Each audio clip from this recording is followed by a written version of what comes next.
some of our landings were desperate adventures.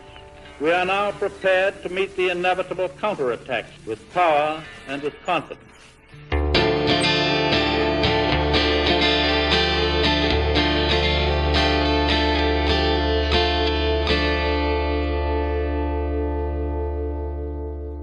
My name is Gary Butterfield. My name is Cole Ross. And my name is Zach Johnson. Hey, Zach. Hey, Zach. Hey, Cole. Hey, Gary. I just messed that up. Yeah, it's okay.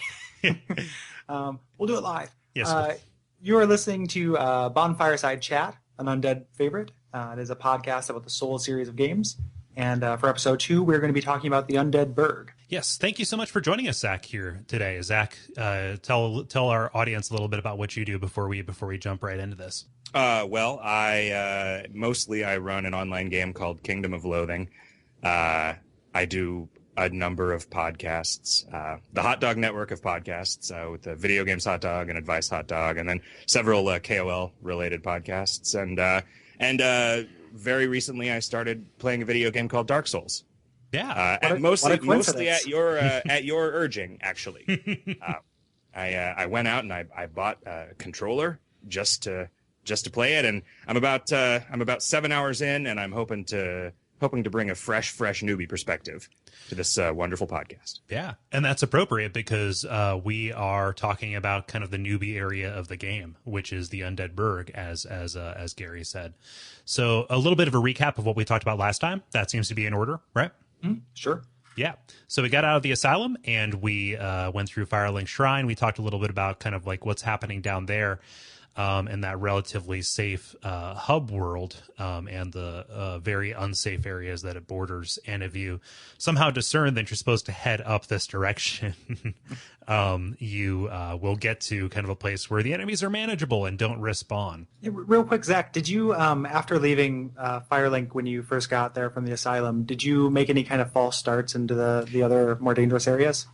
I did. I went down to the cemetery where some skeletons were, and I started getting killed a bunch. And I think that in my case, hearing so much about this game before I started playing it was a detriment, because knowing that it was supposed to be brutally hard made it not entirely clear to me that those skeletons meant that I shouldn't be going that way. So I kind of beat my head against it for a while, and then I texted Cole because I still had his number in my phone from meeting up with him a few months ago, and I said, hey, am I in the wrong place, or are these skeletons just really hard? And he said, no, you're not supposed to go there. Go towards the Aqueduct. And then about 20 minutes later, I texted him again saying, am I just supposed to be running past these ghosts, or is there a trick that I don't know? And he replied, oh, no, you've gone the wrong way again. Go up the and I'm like, oh, okay. So I went back and looked around, and finally there was it really does seem like the place that you are supposed to go is by far the least obvious path out of that place. Mm-hmm. But that might just be me not paying attention. I fell into the same trap, and I, have a lot of people that I talked to fell into that same trap. But you're right. It's like the aqueduct that you end up running through. It looks like background scenery, and that's kind of a miniature lesson in itself, because like a lot of stuff that looks like that looks like it's just, way off in the distance, ends up being places that you go. There is something a little weird about the art style that makes things that are far away look like a skybox. Mm-hmm. It's this weird sort of like video game meta knowledge messing with you. It's hard to describe. But yeah, you're right. The aqueduct very much does not look like a thing that is trying to draw your attention to it. Yeah. The allegory of, samsara, Buddhism, you have to go in with the beginner's mind, It's just so I can crank up the douchiness as far as possible as we're talking about an aqueduct full of rats. Isn't that something that was in Siddhartha, Aqueduct full of rats? Are you just quoting him now? Or quoting Hess? Yes, I'm quoting. Well, this is really things. just an aqueduct full of rat. Yes, right? Well, it is full of singular rats. Yeah. I forget, does this rat poison you, or is it just the ones later? I don't think he poisons you. Yeah, doing so. Yeah. But scared the shit out of you, because like you're walking and you think like, okay, the obvious path is going to be to the right, maybe, I don't know. And then this thing, comes up and gets you from behind, and it's different from any other. It's certainly the first quadruped that you encounter in the game. I don't know. And by this point, having gone up those stairs, I was approaching every situation with absolute trepidation, Yeah. even this early in the game. So, Yeah. which is a good thing. And and the rat is nibbling on some humanity, I want to say. Before we played here, before we played Dark Souls. Before we came on to record tonight, I played through the Burg again. I rolled a cleric so I could play a dex based character. It's actually like a great soul of a great hero or whatever, just one of those consumable. Maybe he souls. dropped a humanity. Yeah. From me, because one of the weird things that I haven't quite justified in a lore perspective is that rats have the highest chance of dropping humanity. Is that because they're eating this from corpses as an item? I think the idea is that like solid humanity is actually like a shiny object, and much like the crows and whatnot, they like covet them and grab them. So like souls, like it's not like a thing that you can trade for Alf Pogs in this. Like it's not like an insubstantial thing that weighs 8 grams or whatever. You know, it like they're actual like physical things that you can like consume, right? So it might be a bit of a misnomer. Later on, you find humanity in different kind of forms and things like that. But yeah, I think that the rats are just like that because they are nibbling on these bodies and picking it up, you know, that other people have collected. Mm-hmm. Speaking of humanity, I up until I listened to the first episode of this podcast, I had a very, very incomplete understanding of what humanity did and was for. I had worked out that you could spend it to kindle a bonfire. Mm-hmm. I eventually figured out what kindling a bonfire did, just based on what I noticed happening. But I had no idea about the multiplayer aspects of the game at all until I heard you talk about it. Yeah, it's very poorly explained. You know, I had to look on a wiki to learn what that did and, you know, like what the benefit was. Something that's safe to assume about this game is that if it's inscrutable and doesn't make sense, or if it's not explained, it has to do with multiplayer. That's definitely the most kind of obfuscated system in the game. I have one of those like late night cold texts about humanity as well. Like, what do I do with all this humanity? I just held it up in my fist. What happened? What happened? I don't seem any more powerful. But yeah, that's definitely. but all of a sudden, people are coming in and wrecking my shit. And that's that great big number that takes up like a significant portion of your HUD is your humanity, right? And so is there any difference between having 9 and having 1, or is the state change just between 0 and any? The biggest difference that it makes, honestly, like that number up there is liquid humanity, like that you can lose, along with any souls that you're carrying. The biggest difference it makes is actually item discovery. So if you're like trying to farm for an item, like just kind of like, oh, they dropped this awesome upgrade material, or oh, I know that this drops this. It's good for you to get up to 10 humanity or higher, because that affects your item discovery stat. And that enables you to actually get a better chance of finding stuff. It also affects curse resistance, and then anything that has the prefix chaos. Yes. So if you have a weapon that is a chaos weapon, or you're using a spell that is called a chaos spell, it does more damage the more humanity you have. Yeah. Do higher levels of humanity make you more likely to get attacked by PvP jerks? Not that I know of, no. No. Or that's an all or nothing. Yeah, that's a binary. Yeah, like your likelihood of being invaded it's determined by your level and the area that you're in. Like a level 90 person in the Burg probably wouldn't be invaded, but a level 90 person in like the DLC content, because that's where like the majority of people go for PvP now. Like you're assured to get ganked at that point. So. Yep. So that was a lot of time spent talking about a rat in a sewer. So, he's an important rat. He is an important rat. And this was something that I noticed actually tonight, kind of like in a lore perspective or whatever. But like, does it seem weird that the only way to get to the Burg from Firelink is through the sewer? Yeah, it's a broken path, right? Like it's a part of the aqueduct that's burst open. I mean, there are a lot of areas like this in the game where that the way you traverse is just through wreckage and such. And I just kind of chalk that up to video game-ness. Yeah. Although even before the aqueduct was broken, they surely didn't want you to just swim there through the municipal water supply, right? There had to have been some other way to get there. Yeah, people do weird things with their sewers in this game. Like when you get to the sewer. They're definitely they've repurposed it. for some things. So it's possible that's the local swimming hole. Yeah. For these undead burgers who live there. Yeah. Based on my later experiences, they probably just had a ladder. That seemed to be the primary way that they moved from place to place was by identical metal ladders. Yes. that had walls everywhere. So in real life, I never use a ladder, and ladders are alive and well in the world of Dark Souls. Yes, It's definitely the only you just do ladders in there, and the what is the game? DayZ has tons of ladders as well, and. Yeah, in our world, it's really a special occasion kind of thing, like a really inconvenient light bulb burns out, or you have to change the marquee at the movie theater or something. A building's on fire. Yeah, it's like, oh, we forgot, and we made this building such that no stairs will fit into it. So,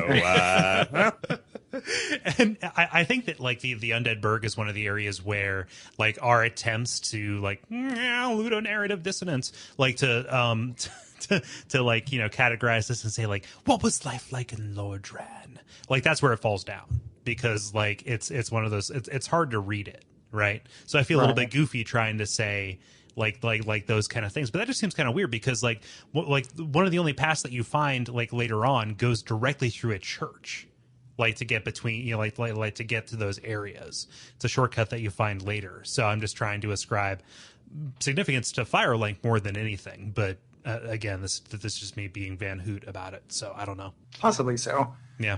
After this rat, when you first pop out into the Burg, so kind of we have these thesis statements we're kind of putting to each area, and the one for the Undead Burg that we're kind of rolling with is pay attention. It's really important to choose your battleground, to pay attention to your surroundings, to see what's going on, and that's illustrated right in this first area. As you come up, you're going to fight multiple things at the same time.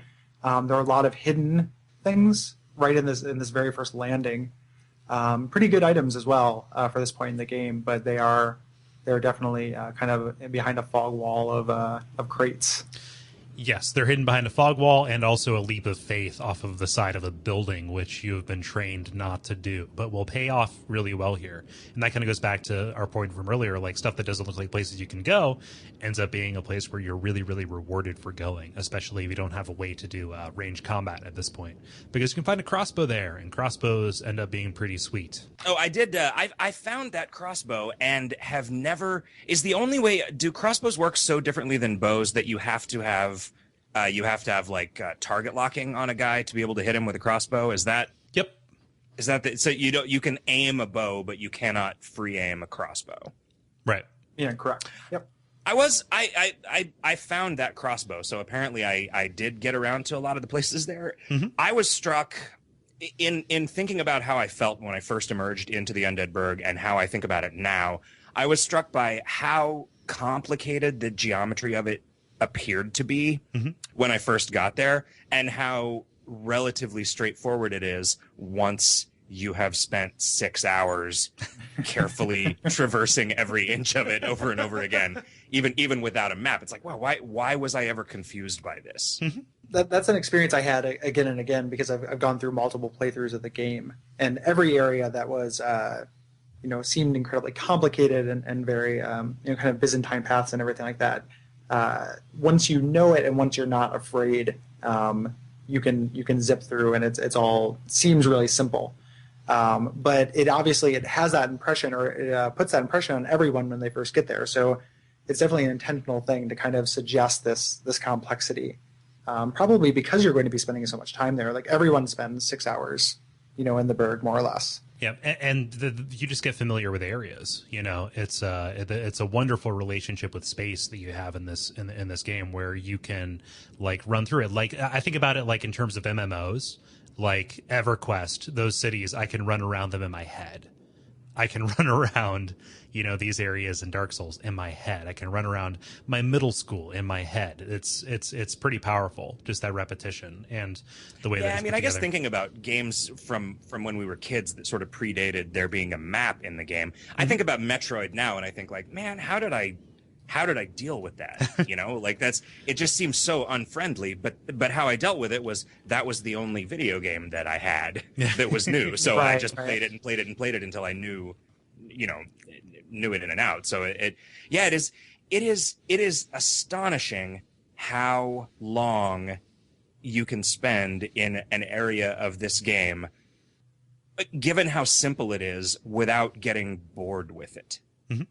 It is a real testament to how engaging I think the moment-to-moment gameplay is. Yeah, partly because everything is dangerous. Even playing through again, I mean, these areas are relatively easy, but I will go from on like a new playthrough and go from Firelink to this first bonfire, and end up using an Estus flask, sometimes two, just from something sneaking up on me or mistiming an attack and getting hit with the when the hollows do that kind of wild swing. Yep. Forward, and having everything be dangerous, at all levels really adds to that. Yeah. And this is an area I think it's helped out that you repeat so much stuff, because like when I first came to this in my first playthrough, about a year ago, I was trying out a bunch of different kinds of weapons and, just trying to figure out like what helped out. And this was like a way for me to figure out how I wanted to play. Right. And kind of engaging with this stuff at that kind of level. This is a playground, right? Everything is fairly predictable at this point, with a couple of curveballs thrown in there from right now. But that kind of plays to its strength, because you are free to experiment in a relatively low stakes kind of way. I think that it derives a lot of its replayability from the fact that it is predictable, but not exactly predictable. Right. Like there is clearly some uncertainty or some randomness built into a lot of the AI behaviors, because even just having run out of that room with the bonfire in it there at the beginning 100 times, every once in a while one of those skeletons will just jump to its death, or I guess one of the hollow. I think of everything as a skeleton, so it's gonna be really hard for me to get into the nomenclature groove here. But is that something that you think of in real life? Did you just make a startling confession to us about? Yeah, I can't help it. It's like a Breakfast of Champions scenario where everyone else right. around you is... every character is introduced by the dimensions of their skeleton. Yeah. They're always startlingly similar to the dimensions of what you can see of them. You never really get a surprise. Well, we're all shaped by our skeletons. Can we all agree? Just for once. Humans is just skeletons with meat.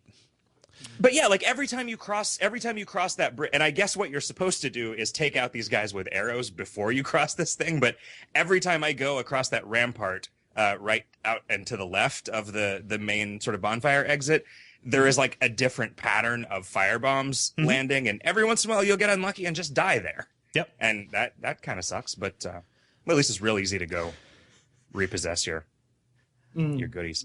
Your blood stain there. That's actually one of the early areas in the game that I learned the caution lesson. I had for that period in the game kind of a large balance of souls and was moving forward, and I was challenging the boss, which we'll talk about a little bit later. But I didn't feel like doing this run up again, or no, I'd lost a large portion of souls with the boss, and I wanted to go back and get them, but I was so frustrated leaving this bonfire, crossing this bridge every single time, because I didn't realize I could run across the bridge. I took those guys out with arrows every single time, and that's really time consuming and annoying. And just one of those unlucky firebombs got me. The axe wielding guy from the house across the way charged, and that was it for me. And, it doesn't matter how many times you've done something or how frustrating you get, you have to approach it with the same amount of caution every single time. Yeah, being set on fire is a real, triple threat, right? Because you're taking damage from it, and you can't swing your weapon, and you can't see what's in front of you. It's like, I think, in general, in this game, as in life, don't let yourself get set on fire is pretty good. I should always watch out for fireballs. You guys know that, though, yeah. Yeah. But what's funny about that bridge, you eventually decide, at least I did, the best strategy is just to beat feet. Just like, I'm just going to run across this and deal with those guys later, or maybe not deal with them at all. They're going to be there when I come back, no matter what, right? But when you get in that house, though, there's 3 guys. I know, right? And that's really so you'd think that, but it's actually pretty tricky when you get in there. I guess that's what I was going to say. It's kind of like, okay, I've dealt with the fire situation. Now I have to deal with the axe situation. Yeah, at least I find the guys with the axes easier to deal with because they don't have shields. So you can just sort of. There have been a lot more times where I've killed both of those guys with one swing than any other place in the game. And a lot of it is, you just sort of have to recklessly run in there, but then, oh crap, I'm doing that thing you're not supposed to do, which is fighting 3 dudes at once. Right. Yeah. How many, before we get there, did you, Zach, how did you find the merchant there? Like, I remember I found an orange soapstone message, and that directed me to the merchant, which was very cool. I think I saw one of those messages, but didn't really interpret it correctly. I think I saw it. I found out about it on a wiki, like just looking at a map. I was, I didn't. I had busted those crates and gone in, but I have really terrible spatial navigation skills, and so I think I probably went down into that building, saw that there were 2 doors, went through one of them, came back in, went through the same one again, came back in, and thought that I had explored both of them. But I was terrified once I found out that you could kill that guy. And if you kill an NPC, do they stay dead? Yes. Across. Oh wow, that's. Well, not across playthrough. So if you start a new game plus, everyone is resurrected. But you can't. You can attack somebody and get forgiven for it, but you can't kill somebody and get forgiven for it. Much like life. But yeah, I've never accidentally killed him. But I think it's so Dark Souls that the merchant is so key, and they hide it like pretty well in the game. Like in retrospect, looking at that area with the 2 spear guards guarding it, you know something important is over there, but you don't know exactly what. And that's really the only tell that there's something under those crates, is that there's two people guarding it. And that was just like when that realization that, like, oh, okay, that was another thing that informed the rest of my playthrough, is that I need to be looking for areas that are heavily defended, probably have something I want, and things that would be essential and a given in every other game is something this game is going to put under a bush. What is it that makes that merchant so important? For me, it was buying the bow from him. The bow ended up being not so much a weapon but a tool during my first playthrough, just for drawing aggro. So every time I crossed that bridge, I would lure out one of those axe skeletons, and I would lure out the guy with the armor on the left, just by dinging him with one arrow. So it just became this very powerful aggro drawing tool. And I couldn't use the crossbow because of the limitation you mentioned before, and you don't run into another bow for quite some time. Yeah, I bought it trying to do that dragon tail trick, but then I think I read that they patched that trick out. No, they definitely didn't patch that out, because I've done that fairly recently, and they haven't patched since I've been playing it for the show. I'm skipping ahead. I apologize. No, that's perfectly fine. There's a place later on where you can actually, where you used to be able to insta kill that dragon, and like by being up in a tower and shooting its wing, but now you can't do that. Yeah. Oh, I see. Yeah. I shot the tail a bunch of times and nothing happened, and then I went back to the walkthrough thing that I was looking at, and it said, "Oh, they patched this out. You can't do it anymore." You got to plug away for a good long while. Yeah, you got to buy about 50 to 100 arrows and go for it. So, is it worth doing? Is that sword really cool? We'll talk about it when we get there. It just depends. That's like a bigger point of discussion, because that has to do with item scaling. Again, another thing that they don't explain. And I think we can help a lot of people here by talking about that. But when we get there, I think at this point in the game, I had started realizing that I wasn't going to get anywhere without looking at some spoilers. It is strange how sort of MMO like this game is in that regard, right? Like that, where they just assume that you're going to play co-op. They assume that you're going to have access to outside information. They assume that so strongly that they didn't bother writing a manual, as far as I can tell.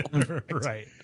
But I learned about the trick about going back and just bolting through the graveyard to get the Zweihander off of that guy. And then found the Zweihander really cumbersome to use. But then on the way back from that trip, I got a battle axe dropped off a guy, which just became my favorite weapon. Yes. What class are you rolling, Duck? I don't remember. I think it was the very first one in the list, just the fighter guy. Yeah, the warrior. There were only a couple of armor upgrades on the shopkeeper, and I had not found very much equipment that was better than what I started with at all. The best thing that he sells is actually the heater shield, because that has 100% physical deflection. That makes a huge difference, because it makes it so that all damage goes to your endurance and not your health. Like that's the biggest armor upgrade that he offers you. I don't think any of the starting equipment gives you quite that much protection from physical damage. And one of the things that that you'll come to discover is that there aren't so much armor upgrades. I mean, there are, but the starting equipment for almost every class is actually pretty good if you like that weight class. You can upgrade it and make it viable. Yeah. So, when I first got to the merchant, I bought the chainmail because I was thinking in Final Fantasy terms, and chainmail is, better than these tattered robes I have. But I moved a lot slower, and it turned out to be a balanced decision. And that's something that it's really about. And I think Cole is the first person who put it this way to me, is that Dark Souls is not about finding the best of anything; it's just finding the one that works for you. Mm-hmm. And that extends to weapons and armor. So that battle axe that you like, if you like the moveset, if you like how it controls and how it feels, that's viable for the entire game. You can upgrade that and make that your weapon.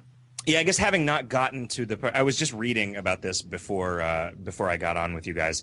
Having not gotten to the part of the game where you can upgrade stuff, I didn't realize that was going to be an option. Mm-hmm. I mean, it gets to the point where you can like enchant them and stuff, right? Like you can turn your battle axe into like a flaming crazy battle axe or something, right? That's great. Yes. Yep. Yeah. So there is no weapon that cannot be improved by having flames come off of it. Exactly. I know for sure. Oh, there's so very few absolute truths in this life, but man, that is one. Everybody has a skeleton, and every weapon is made cooler when it's on fire. Weapons on fire, humans not on fire. Always remember. Yes, never forget, please, God, don't, never forget that. No, there was one thing that we kind of missed. I'm looking at the notes here. I don't mean to drag us back, but when you first run into the Burg, there's a gigantic fucking dragon that like perches right next to you and then flies away. And that scared the crap out of me. Zach, how'd that bounce off of you? I didn't really even remember it until I saw it in these notes. It must have happened, but I think at that point the whole experience was so new and horrifying to me that it was just sort of a drop in the bucket. Nothing rose above the noise level. Yeah, and that's something like that. Like having gone back and played Demon Souls, that happens in that game too. And I almost kind of wish that I would have played Demon's Souls first for a lot of reasons, which we'll talk about in about 6 months or so. But yeah, that's one of them. Like there's a lot of stuff in here that echoes that. And this red dragon is one of them. Now that I know that he can't hurt me, I use that opportunity to run forward and try to tag him. You can't quite get to him, but I always try to. Where do you buy spray paint? That was a fucking stupid joke. I'm sorry. I don't even know. Cole, it happens to all of us. Buddy. Don't worry about it. Yeah, okay. I'll just go back and lick my wounds, and we'll reconvene. You stay quiet while the adults talk, and I'll let you know when I can tag you back in. I'm an adult. I'm drinking scotch. No, okay. Have you fought Zach? Have you fought the Black Knight yet? So it's kind of the first mini boss in the game. Yeah, I was doing that a bunch of times before the show. Actually, the first time I went down there, I just got schooled, and so I was like, all right, I need to come back to this later. And I am still at the point with that guy where I cannot imagine a world in which I can beat that guy. Like, not only am I confident that like me right now in this world cannot defeat that Black Knight.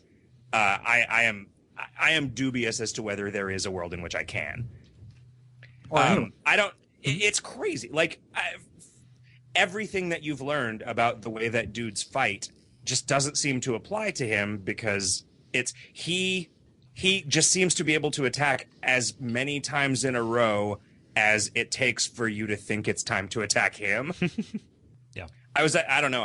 I started like trying other things in the bag of tricks, like, oh well, maybe I can. Well, but it really sucks when I'm on fire. Maybe it would suck for him if I threw a firebomb at him. But like, no, not really. It doesn't seem to bother him that much. Yeah, like the Black Knights and they recur. Like they show up later with different weapons and different movesets. They're the first thing that you fight in this game that is approaching like what it's like to fight another you. So they follow the same rules that like PCs do, right? Like if you fought somebody in PC or if you fought somebody in multiplayer PvP, and that throws you off because like they don't have like the same cooldown periods from their attacks, etc. They're a little bit smarter than everybody, and they're like a whole fuck ton faster, and they will chase you. And you can actually use that to your advantage because you can get up to a rooftop, and if you're a ranged combat kind of person, you can just like plink him down until he dies, or throw fire bombs at him. You can also do the drop attack, yes, which is how I took care of that guy. But that puts you in a place where he can hit you, and I don't like to fight people who can hit me back. Yeah, it's real. Can he not climb ladders? Is that a way to get above him? Yeah, that's 100%. He must not have been a local then. Well, he's not actually. No. So the opening cutscene establishes these knights as so they serve Lord Gwyn. They're one of his knights, and one of the interesting kind of lore things about them is that there are silver knights you run into later, and these are actually the same knights but are tougher because they are have been exposed to fought like fire demons. There was like an event where they had fought demons with Lord Gwyn. Yeah. And so the armor is black because it's been burned. Mm-hmm. And there's nobody inside those things either. Like they are inanimate armor that is animated by the spirits of these former, servants, these former knights. That is another universally cool concept. Absolutely. Yeah. Armor animated suits of armor. Yeah. Yeah. Every time you kill an enemy that doesn't respawn, there's this huge sense of relief. Yeah. Like, that's one of my favorite things in this game. And you don't know it until you come back. It's that delayed gratification. Like I didn't see it until later with that fucking pig, Yeah. Yeah. Yeah, I was thinking the same thing just now. I did not realize until I managed to kill it the first time, by total cheeseballing it, that pig was actually a mini boss. Mm-hmm. Mm-hmm. Yeah. And man, it's funny because they hide the bosses. Like, when you get a little bit further and you fight Havel, it doesn't become apparent that he's a boss. Yeah. Just because there aren't the trappings. Like you're trained to expect that there's going to be a name tag and a health bar on this guy. But and the music's going to kick up. Yeah. And that's like a confidence thing, right? Because when you beat a boss, you feel like a badass. You feel like, you're made of blades, right? It's like, I'm going to tear this thing apart. I walked into a meat grinder about 15 times and then I conquered and I went beyond, but there's no fanfare when you're fighting or when you defeat one of these dudes, and you don't know until later, that they are representatives of the god of this world, and that's one of the either cool things or kind of missed opportunities of the lore in this game. That these things that we're saying that like, oh, they're they're actually hollow pieces of armor. Like that would be so much cooler when you were fighting them if you knew it. But it's pretty cool that you find it later, right? Yeah. I don't know. This reminded me of a question that I was going to ask you guys earlier, which is another real freshman Dark Souls question. But what are the fog curtains? I never have figured out anything consistent that happens after you go through one of those to understand what it means. The traverse the white fog thing. Yeah, so it kind of varies. So they're usually before bosses. Not always. There are a couple of exceptions to that, but they're usually before to signal you that they're going to a new area or you're going to fight a boss. Sometimes though they're just kind of arbitrary. Yeah. Right? So there's one in the beginning of this area, and for the life of me I can't figure out why it's there. I mean, if it was actually if this was a PlayStation 2 game and the second area would load up, it'd be like going through a tunnel in Tony Hawk or something. But that's not what it is. So I don't, and lore-wise, I don't know either. There are other fog gates later that have a lore significance, and these do not. Do you have any ideas on that, Cole? The fog gates or the white light gates, I think they're fog. They actually have a functional side to them in Demon Souls, because like this whole kingdom in that game is shrouded by fog, and like that is, it's there to tell you like, oh, there's a demon here. Like this is the manifestation of whatever miasma has come across this land. In this game, they don't really have a place. The white light or whatnot. My best guess is just that it's there to tell you you're going to a new area. It doesn't make sense that it would be a loading thing because you can run from end to end in this world without a single loading screen. In fact, if you never died in this game, you would never see a loading screen. Right. So it wouldn't like that's not a thing. So I don't know. I don't have an answer for you, but I mean, it did seem like it signaled a boss fight the first time, and I wondered if it was just some weird thing, like some relic of the multiplayer coding, where it's like, all right, going through this white fog means that you are now in your own instance of the world in a meaningful way, which you sort of always are. So I feel less bad about being really confused by that because it seems like something that would be really important, but it. Like you said, it doesn't seem to have any consistent, like, story or mechanical purpose. Something that you said just now, Zach, actually jogged something loose from my memory. When you get invaded, fog doors go up, and you can't actually leave the area until the invader is gone. So it is a multiplayer thing. So they established this discrete area where you can and cannot be invaded, and when you are invaded, you cannot escape from, which makes sense because Firelink is like one of the like 4 places that you can't be invaded in this game, and that fog gate that you cross through to get to the Red Drake and all those kind of things. I would like to say that like that marks the area. Like, okay, if you're human, you can be invaded now, and if you're before this and you're human, you can't be invaded. It's weird that they don't stay there then. Like it, like if that's what it's supposed to be telling you. Part of it is also like you can only be invaded up until you kill the area boss. Yes. So at that point, like if you let's say you go through the Burg, you get to the boss and defeat him. They don't want you to have to walk through these fog gates the entire time since you can't be invaded anyway. So that could be part of it as well.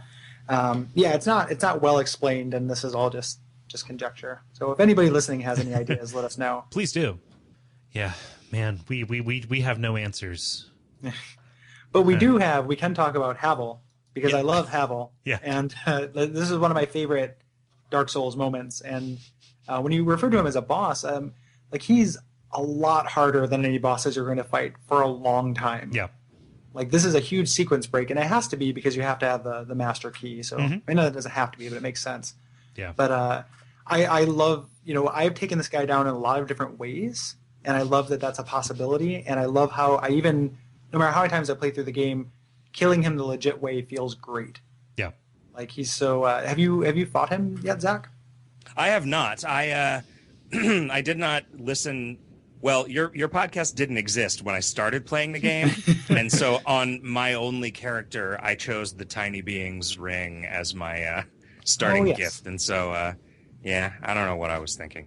You were thinking that it caused you health regen. Yeah, and you were thinking that because you know how to read. Yeah. Does it just not? Is it just lying to you? Is this some like Castlevania 2 bullshit? Yes to both. It is lying to you, and yes, it is Castlevania 2 bullshit. It gives you more health, so like it raises your HP level that you can have. So if you had 100 before, it gives you 110, which not like that's not a bad thing to have. It's just not functional compared to other stuff that you can get. It's not by percentage, so it really quickly becomes outmoded. Yeah. I wonder if it's actually a Castlevania thing, or if it's something like that was functionality that they stripped from the game. Oh, and they just didn't update the item description afterwards. Yeah, that could. Yeah. It is a little. Castlevania 2 is a particularly bad offender on this, where the world is very confusing, and the fact that they also just decided to make half of the information given to you just flat out lies is just unconscionable, and it doesn't seem like they do that here. No, the game's real fair for the most part. Yeah, for the most part. For the most part, but I don't know. Castlevania 2 is a really fertile reference to make. For anything. I'm so glad it existed. Yeah. Where would we be as podcasters without Castlevania 2? without that handy, convenient bit of shorthand, yes. Yeah. So yes, you were lied to. And the master key is one of like 2 really functional gifts that you can take. I'm having like if I go back and forth between what the other one is. I think it's either the black fire bombs, which gets you that item that you can't use for another 30 hours, or the old witch's ring, but that just gets you more lore. Right, and you can get both the items another way. Yeah. So I was going to say I have some black fireballs. Yeah, the master key though does, now that I know what it does, that seems really qualitatively different than the other things that you can choose. Yeah. There, it has the biggest, most like far-reaching impacts on your playthrough. And I'm not necessarily encouraging you to do this because I probably wouldn't have done it when I was playing. But it wouldn't be you if you decided to start over and take it. You will be surprised how quickly you can catch up to where you're at now. Yeah. So feel free to ignore that. Yeah, I do have a feeling that just because of the huge way in which player skill seems to be like the main thing that makes the difference here, rather than avatar skill. You know, I can definitely see it not. I mean, my guy is only like level 25 or something.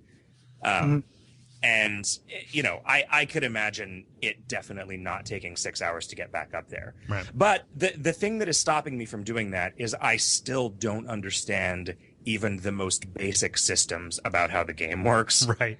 Like, I don't really know what any of the numbers mean on any of the screens in the game. Yeah. Right. To make a decision about. Yeah, I mean, I guess your class really only determines your starting stats, but it does that by just leveling you up some. Mm-hmm. Is that? Yeah. Yep. Is that how I am to understand it? Yeah. So I mean, it allocates your points for you, and it makes certain items that are easily accessible from the very first part of the game usable. So like if you choose a cleric, that's going to inform whether you can use a really powerful thing that's there if you have the master key. And if you choose warrior, you know, you can just like, all that kind of stuff. Your class really only informs your first couple of hours. So that like that's almost kind of like a misnomer to call it a class. It's just, you know, but that's also really an efficient way to say it. So I'll back off from that. In deference to efficiency, yes. But the short answer is no. I have not fought Havel the Rock. Yeah. Well, God willing, you will. Mm-hmm. And so Cole, like when you and not to be exclusionary, I know you haven't fought him, but we can't really talk about the area without him. Did you, Cole, would you have like a first encounter story with this guy? Because I feel like it's a real Dark Souls moment. Yeah. I opened that door because it was an apparent path in front of me. And my heuristic for going about any video game area is going up is something I do last because that tends to lead to progress, and going laterally or going down tends to be like extra stuff. Right. So it's kind of like, okay, I'm going to stay on this area or go down and, you know, see what's there before I go up. Right. Because the undead merchant, he says, oh, there's all these demons up there. Okay, cool. Fine. So I opened that. I went down. My first impression of Havel was that is some really impressive armor. And also he is trying to hit me with a big floppy dildo. I was just really baiting you into saying that. Yes. You mentioned that on Watch Out for Fireballs one time that you think that looks like a dildo. And I still don't see it. And it's hilarious to me that your brain is processing that into a dildo. It's curved. It's curved, and the way that he wields it makes it flop around. What dildos are you using, Cole? I was about to. I just looked at a screenshot of this guy, and I have to reiterate that question. A myriad of dildren, okay, but not that I would, but remind me to never ask you to borrow a dildo. No. I just he's wielding a big phallic thing.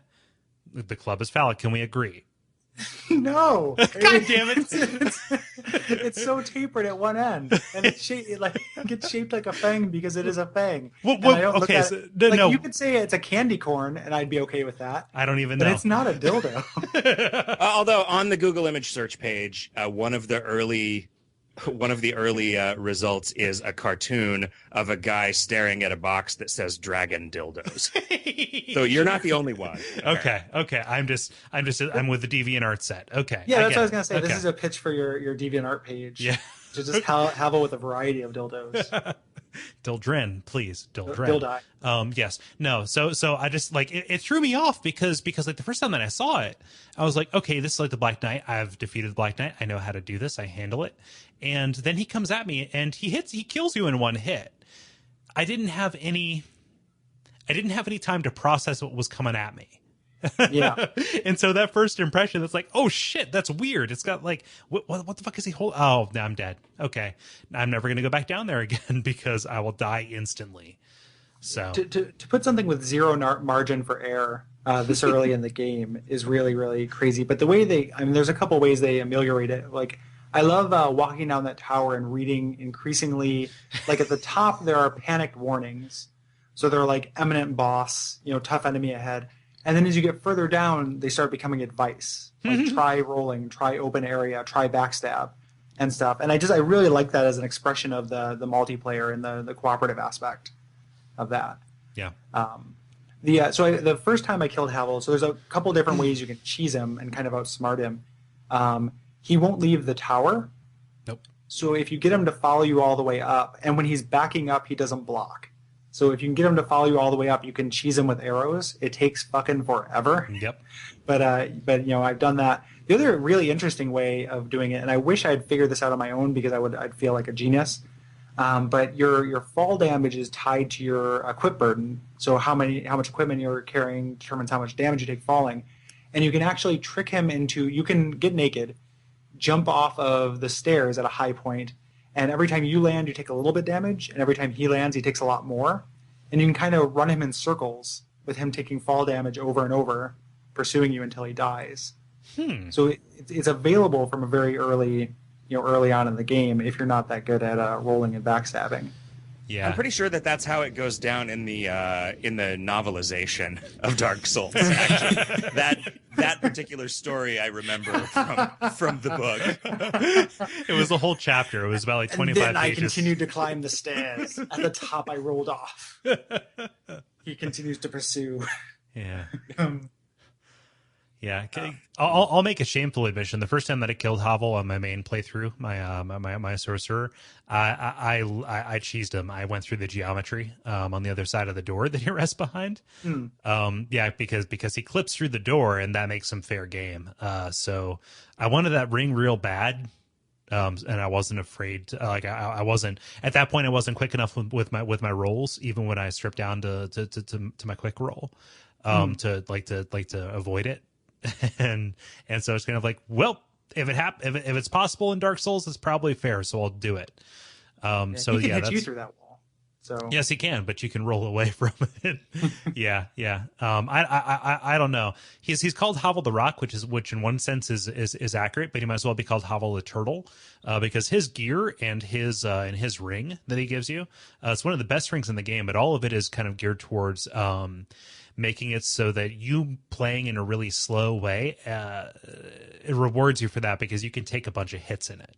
I almost would call it as the best ring in the game. Yes. At least for like new players. So like that ring is real mandatory. Like Yeah. You can, that makes a huge difference. What it does, it increases your max equip load, and this is something that should probably be explained for people who are, kind of new to the game, as you are finding new equipment, and like, okay, why all of a sudden am I rolling like a fat dude?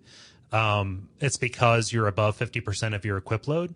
That doesn't it's not like encumbrance, like in, Elder Scrolls or Fallout or something, where when you get a bunch of stuff you can't move, it's like whatever you have equipped to you actively, that counts towards a weight limit.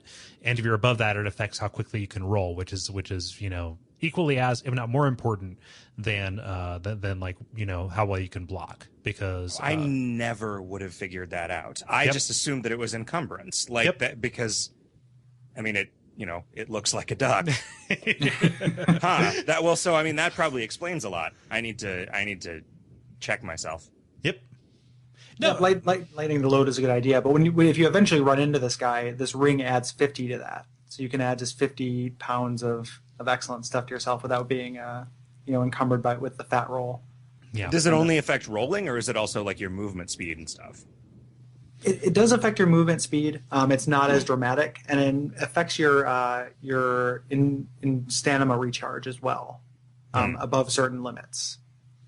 So they're kind of different markers for that. The kind of hard limits are 25%, and then between 0 and 25 you're real quick. Between 25 and 50 you're medium, and then 50 and up you're real slow. There's actually more granularity than that, but people have taken YouTubes of somebody wearing 1 pound of equipment and wearing 0 pounds, and then just synced up their rolling to watch when one of them gets behind, the other one. So there's like a lot of levels of granularity, but in like kind of the quick and easy way. It's a quarter, a half, and up. So you know that bullshit in tournament level of Street Fighter play where people count frames and you don't care? Yeah, that's what that is. Although this feels more like an overanalysis of James Joyce's Ulysses than that, right? Like I'm glad. I don't like the fact that people count frames in tournament level Street Fighter play. I'm glad that the YouTube video that you just described exists. And further, I'm glad that I don't do it. Yeah. Like they do it so I don't have to. Like, yeah, I was curious about it. Thank you for answering that without me having to go through that. I watched a video. It was like the expert's guide to parrying or whatever. That guy's amazing. He is. Like the end credits where he's Vegeta 311 is his unfortunate name. Like I love Dragon Ball Z and the worst band from the 90s, and I love them in equal parts, and they're both going to be my YouTube title. But the like he's a real good, like I like his videos a lot, and that end where he's just like narrating while calmly parrying Havel. Yep. Naked. So like any mistake, he's instantly dead, and he just does it for like a minute. Yep. It's crazy. Like that guy's excellent. Yeah, but he's he's showing like what the difference in parry frames, like the active, like the place where you can actually deflect an attack, like what it is, and it's down to like 3 or 4 or 5 frames per second, which could make a real difference for anybody who had reaction times faster than me, which is glacial. And it's kind of like, okay, he says all that stuff, and like I get it. Some weapons are better, some shields are better, but ultimately it boils down to, okay, it's magic and random chance. Awesome, great, thank you. It's a level of precision. It's a level of precision that I will never operate at. If you want to do some parrying practice and you try it with like a target shield versus a regular shield, like you can feel the difference. It's not all academic. Like you'll notice an improvement, but down to the level of like shield versus shield within the same class, it's insane. Yeah. And I totally agree with you. Mm-hmm. But among classes, it totally actually makes a difference. I get that. Like trying to parry with, you can't parry with the tower shield. So my example is moot. But yeah, the difference in the classes. But he was talking about like with the parrying dagger versus the buckler. I was like, blah. Yeah, that stuff's kind of insane. Like we care about Dark Souls enough to do a podcast about it. I don't care that much. I care enough to watch the video. Me too. I was watching it on my iPad in bed like a couple nights ago. Yeah. It's fine. Yeah, I feel like this is getting into like the guy who makes a functional computer out of redstone in Minecraft, right? Like I love Minecraft, but that's somebody else's job. Yep. That's the internet. That's what the internet is for, is to aggregate these maniacs and put them all in one place so I can enjoy the fruits of their labor, while not moving. And then, so, I love that about them. All that effort for me just to say, huh. Yeah. Havel's a really cool from a lore perspective as well. So you find out later, you find his equipment and some other kind of things about him. And he is a bishop who worked for Lord Gwyn. He's got a real problem with magic, as all of his equipment descriptions say. And Lord Gwyn has a close confidant who is a kind of insane researcher, magician. And the key that lets you into his the tower says something like he was locked away for his own good. Like it was something about locking people away for their own good. Yeah. So my current theory is that it was he was beefing with Seath, and that is why he was locked away by Gwyn. Makes as much sense as anything, really. I mean, I knew that he hated dragons, and I knew, just by virtue of the core conflict of the lore behind all of this, it made perfect sense. Perfect sense. I love the idea that his weapon, the dragon's tooth. Mm-hmm. Just a tooth. Just a tooth. Sometimes a tooth is just a tooth. Yes. No, I like the idea that not only did he take this trophy from the multitudes of these, everlasting dragons or whatever that he defeated, he's actually using it to fight other ones, Right. If somebody, just impaled me with a spear that was tipped, with another human being's femur, and there was some kind of alien race, I would probably feel pretty insulted. So good on you. Havel is a terrorist, I think. Well, the other thing that's interesting about him, and this is where you get into conjecture about lore stuff, is that when you find his gear, it's hidden, and it's hidden with an item, a specific an occult item. Yeah. And the occult classification of weapons are used to kill gods. they say. So that's the other theory why he could be put away, is that he was actually, a betrayer of Gwyn. Yeah. But I mean, it's all conjecture, and which is, that wonderful, awesome, kind of frustrating thing about Dark Souls, is that you're just putting together pieces of stuff. But he was definitely a character that I didn't think about at all after I left him. And then when I found his stuff and found, these kind of like references to him, I was really kind of blown away. Zach, have you noticed the like how important the item descriptions are? Like, I think about Kingdom of Loathing, and I think about just how much stuff is in the flavor text, around that game. Like, is there some kind of like, are you noticing cool stuff that's happening here? A little bit. It's there. I tend to, because I am so confused by what's going on in this game, be really searching for a nugget of like mechanical description. Yep. About what's going on. And our approach with KOL is a lot more. There isn't some grand like lore sort of unit that everything is in service of, right? It's all just like a bunch of random one-off jokes. Yep. No.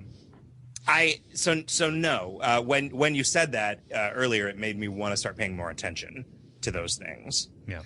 Part of it is playing it on PC. The loading times are not long enough to read the stuff that comes up. So a lot of the time, which that is the case in every port of every console game. And why won't they fix that? Like, does that not bother anybody else but me? The nice thing, the last time I noticed any of that was in Spec Ops, and all of the loading screen messages just end eventually just becoming like one-line condemnations of your character that you can read really, really quickly, and it ends up working out just fine. But the when they're longer and about mechanics earlier, I miss them all the time. Like, that's definitely a frustration. Yeah, and especially with these, it's always like 4 or 5 sentences of text. Yeah. Right. And I'd left a note. There wasn't really any place to talk about this earlier, but one of my notes was from my first like couple hours of play. The primary means of my death was always one of two things: accidentally like jumping off of something while trying to do a heavy attack, or getting killed because I had forgotten to close the sub menu and none of my attacks worked. And so that kind of thing really got me out of the habit of spending very much time in the menus where you would try to figure out what these 12 numbers on each of these pieces of armor mean, or read about the items that you have. Yeah, the item descriptions, at least that base screen before you get into where the lore is, it's kind of like somebody took an arithmetic shotgun to the screen a little bit. Like, you're just looking for, okay, is blue? Yes. Is red? No. Is less red than others? Okay, cool. Yes, go. and then it mixes things too, because then there are the letters in there as well. Yeah. Which we're going to talk about a little later. But when you see something that's like it's a D next to a hand, like, what does that what is that even? What bizarre hieroglyphics is that? Like, D hand. I think I have a vague sense of what that means, but I couldn't tell you if you're trying to get an A or if you're trying to get an E on that. I don't know if this is like, is this grades of beef, or is this this is a pretty good hand? Yeah. Numbers. No, it's like trying to discern the icons, especially. And there is a legend that you can find in the game, but it's like most of the explanation stuff, not really that helpful. It's kind of like that scene in Pee-wee's Big Adventure where he's in Large Marge's truck and they're passing the increasingly convoluted highway signs. Oh yeah. Yeah. Sorry, I thought you were going to make another Amazing Larry reference. No, I'm fond of those. You're into Amazing Larry, which why wouldn't you be? Exactly. He's fucking amazing. Yeah, he is, and he has something to share with the rest of us. No, but it's bewildering, especially if you get beyond like, okay, okay, he's flexing his bicep, that's strength. Okay, here's a hand, maybe dexterity. Okay, what's the difference between the exclamation mark and the spark? Okay, one is intelligence, one I don't know. Eventually, your head starts getting hurt. And the discernibility of those icons is actually related to, a little bit in my mind, how important those stats are, because, okay, intelligence, strength, If I'm rolling an intelligence strength character, good. Everything else, like what's resistance? I don't know. Bad.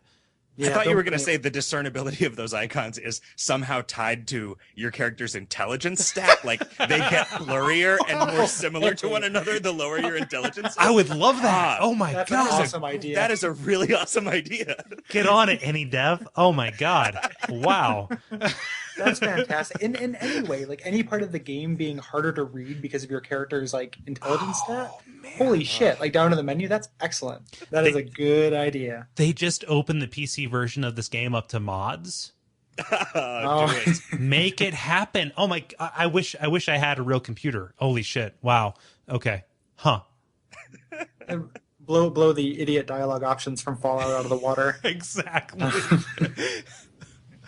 Oh wow! I don't even know. I need to take a breath. Can I hit a bell? Like that's good. This is good. Okay. So, wow. Huh. I like that idea. So, Havel, you beat him and you get a ring that makes the rest of the game a lot easier. Mm-hmm. One thing that happens in the lead up to this, like this tower, is a booby trap. There's one booby trap before this where the cannonball boulder rolls down in the asylum, and then there's this one, and then it doesn't happen again until the most booby trap full place in the game. I also thought it was interesting that only happens once. Yep.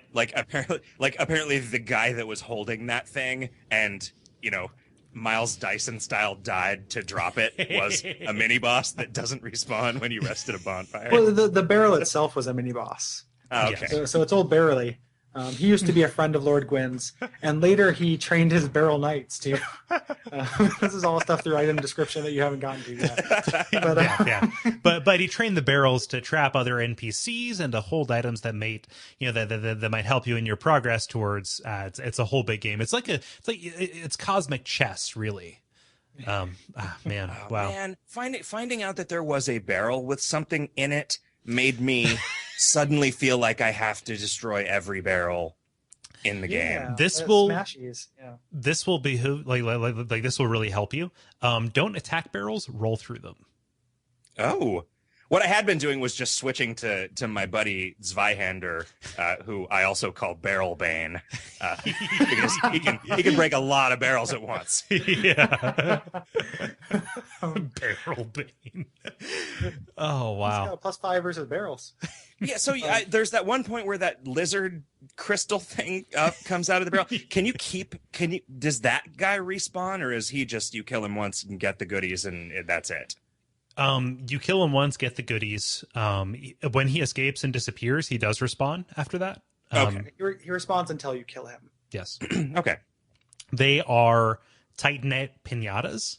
And Titanite is the material that you get that helps you update or upgrade your weapons. Which is really useful. So when you see those things, you should really go after them. I've never gotten it down to a science, like how to get them. I've never had like a crossbow equipped or something like that where I could go after them and get them. So I've mostly let them go by the wayside. They have a tiny hitbox. So Yep. unless you have a weapon with an overhand vertical strike, they're kind of tough to hit. They also later, and this is something to watch out for, there are a couple places where they're clearly traps. Like they're in an area, and if you rush forward to kill them, like you can get attacked by draw aggro for something or fall off a ledge. And that's really every time that's happened to me, I've had like a great like Dark Souls moment. Yeah, but like they're significant. They show up in places. There's one area, especially later, where they are explicitly traps. But upgrading your equipment, especially as more important than leveling. Yes, definitely. Especially if you're trying to do any kind of multiplayer, which on anybody's first playthrough, if you're listening to this, like don't worry about the multiplayer or any of that kind of stuff. Just play what does best for you before you try and min-max anything, which that's a lesson for life, along with don't catch fire. Don't min-max, just have fun. Go for it. Yeah. So you get to the top of this tower and there's the Taurus demon.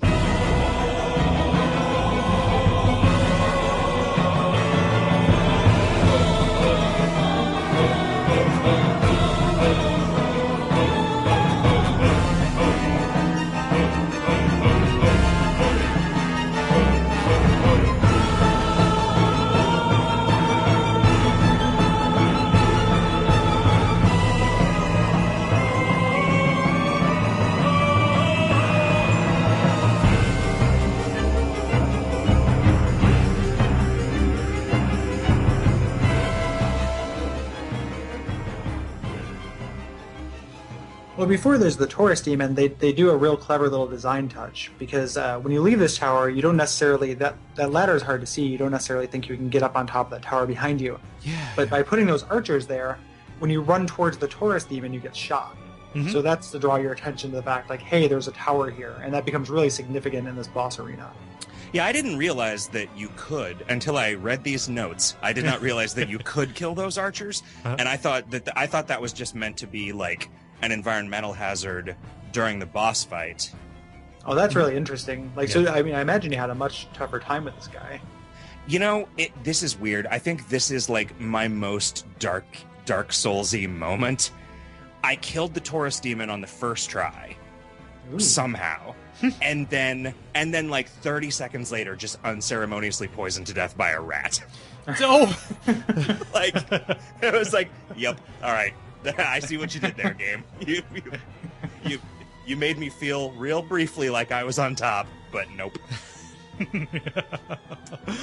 yeah, I just thought that maybe, like, oh, that boss fight was pretty easy. Maybe they just put the archers there, like, to spice it up, because I don't remember ever crossing that bridge again after that to remember if they were still there.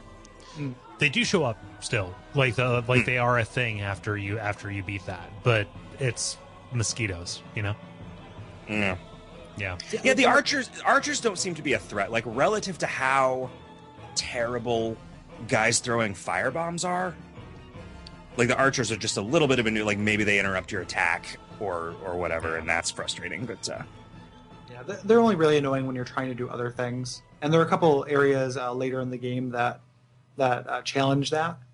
One of the things when you talk about killing this guy on the first try, something that's really interesting about Dark Souls is I feel like it finds your weakness, and everyone kind of has different ones. So my friend is playing this, and there's a little bit later boss that we're not going to talk about, but is a really common sticking point for people that he beat on the first try. And I was just totally amazed. And then he is stuck on a later boss that is, I found really easy. The Taurus demon took me, many tries to beat. But everybody seems to have different bosses that they're able to just kind of breeze through, just kind of depending on their play style and probably a little bit of luck as well. yeah, I was gonna say, for a while I felt like, I'm getting this, but then the more I thought about it, the more I was like, I'll bet I just got kind of lucky. The toughest thing about the fight is honestly, it's the arena, how narrow it is, because the previous big boss fight that you had to go through was the Asylum Demon, just this gigantic thing that was kind of like, oh crap, he's huge, I'm tiny, what can I do? So you learn that, like, getting behind things is the best way to go. However, because of how narrow this arena is, it's tough to do, especially because he can just hit you with this gigantic hammer. Right, and that's what. So the times I died in this, that's what happened is I would go up to the tower, dive bomb him, and then since I did a lot of damage, that was my thought is I need to do that again. But if you immediately start climbing up the ladder, he hits you while you're on it. So I would run down to the other side of the bridge, bait him into chasing me, and then try to get past him to get back up to the tower, and would oftentimes get clubbed to death. When that was happening. Yeah. And yeah. But I mean, you don't have to do that. You can just kind of roll and block and do just fine. Like how did you go about this fight that you actually won it in one try, Zach?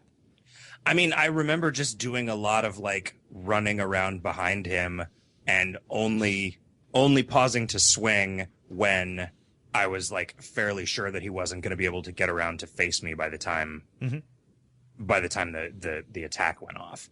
And again, I think a lot of it just had to do with luck. But a lot of the time I couldn't see what he was doing because I was so close to him and just sort of skating around right at his feet. Yeah.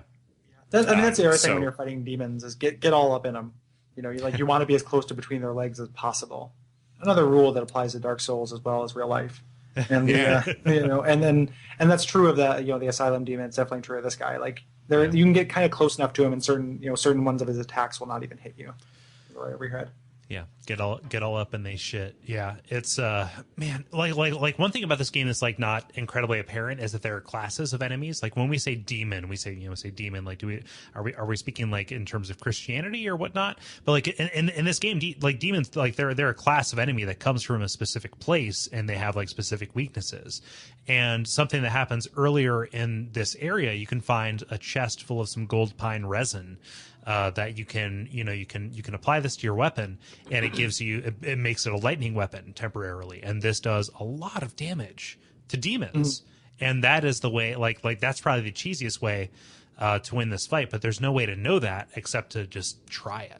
I'm definitely suffering from some I don't want to use this because I might need it. Yeah, paralysis with the items.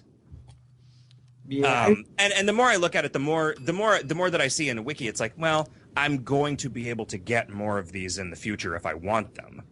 Yeah. So I shouldn't be doing that, but I shouldn't do that in any game, and I always do that in every game. I think it's just yeah, it's in my nature. Gold pine resin, like it ends up being really useful, but it's also really hard to get a hold of, especially because like there's no place where you can buy it as compared to the other temporary weapon enchantment consumables.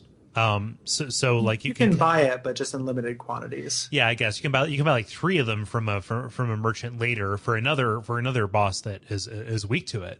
But man, just like I don't know, it's like psychologically, I think like okay, maybe this boss will take me like 2-3 tries and I have 2-3 resins, but like that just makes it so precious to me.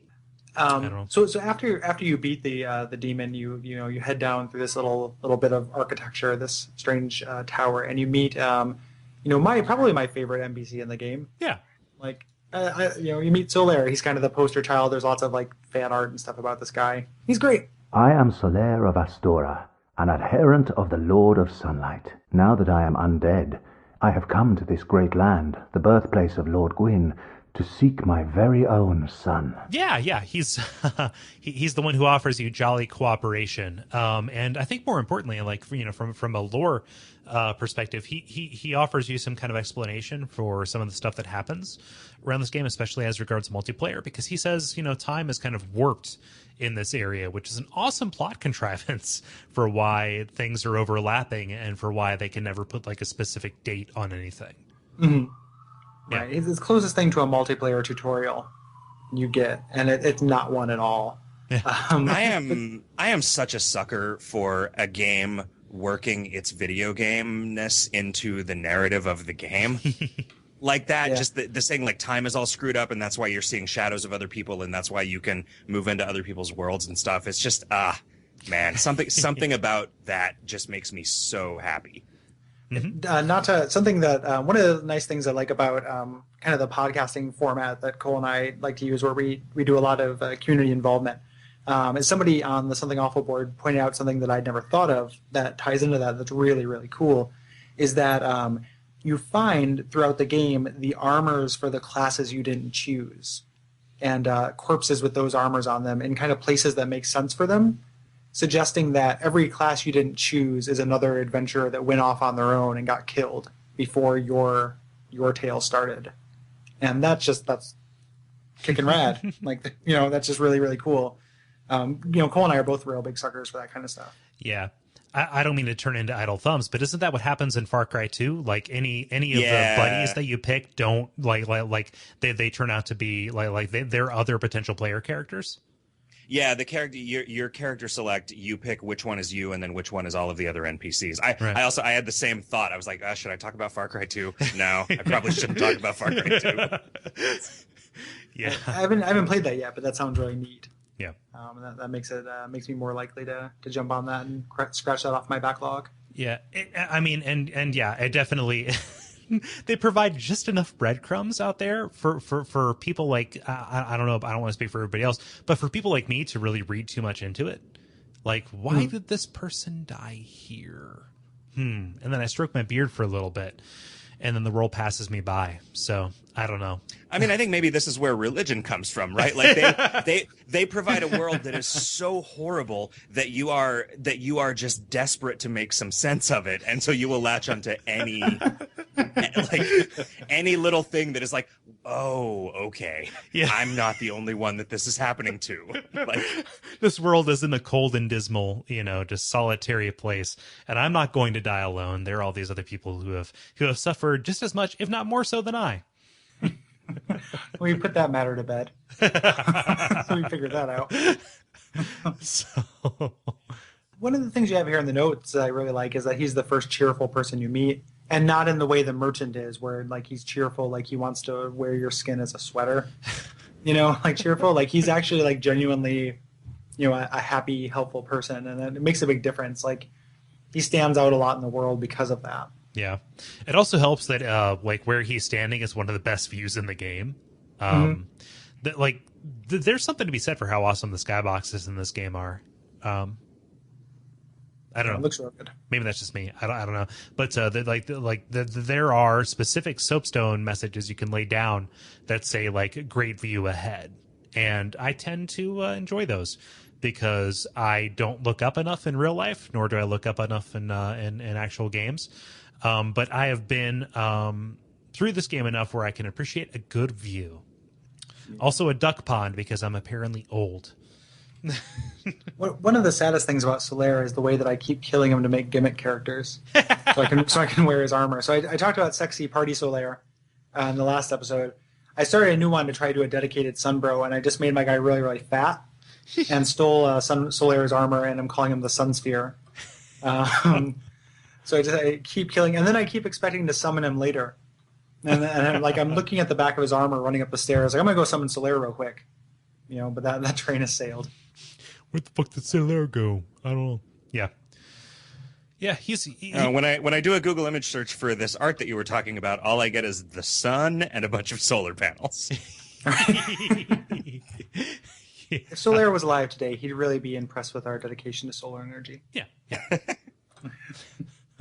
Yeah, but he gives you the item that lets you get into one of the funnest parts about this game. To me, as somebody who has kind of gone through it and is focused on the meta game a little bit, the white soapstone, which lets you drop a sign in high traffic areas or right before a boss fight, and people can summon you into their worlds. And as somebody who has taken advantage of the fact that you can bring in help throughout the game, I like offering help a lot.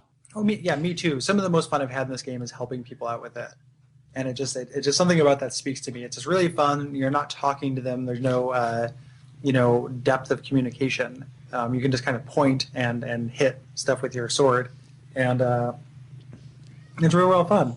Can you hurt one another when you're playing co-op? No, I don't think so. Okay. Yeah. Because that seems like it would be really likely to happen. Like, you'd get a lot of sort of friendly fire collateral damage. And griefers, yeah. I almost can guarantee you can't. Because otherwise... Other stupid question, is the soapstone consumed on use, or is that a thing that you just keep and it's a new tool that you have? It's permanent. Oh, good. It doesn't look like it, though, because it has a 1 next to it when you buy it, which is really frustrating. Yeah. Yeah, but both soapstones. So that seems like it would work better as an interface element that unlocked rather than an item that went into your inventory, just to avoid that confusion. Yeah, just a little bit. The interface of this game is not the strength, and that sounds like a dismissal of anything. It is kind of bullshit. Just a little bit because it kind of downplays how important this is, right? Right. I mean, I didn't use it for a really long time. I don't think I used it at all during my first playthrough. Like, I never attempted to be summoned or anything like that. I did it out of curiosity, just like I used the cracked red eye orbs to invade other people, because I'm a person who likes experience, and that was a new experience, and I got summarily destroyed both times, but it was fun. But coming back to it now, I like the idea. Like, people in the SA thread are talking about like making characters that are specific to each boss, which is a lot of investment, I have to say.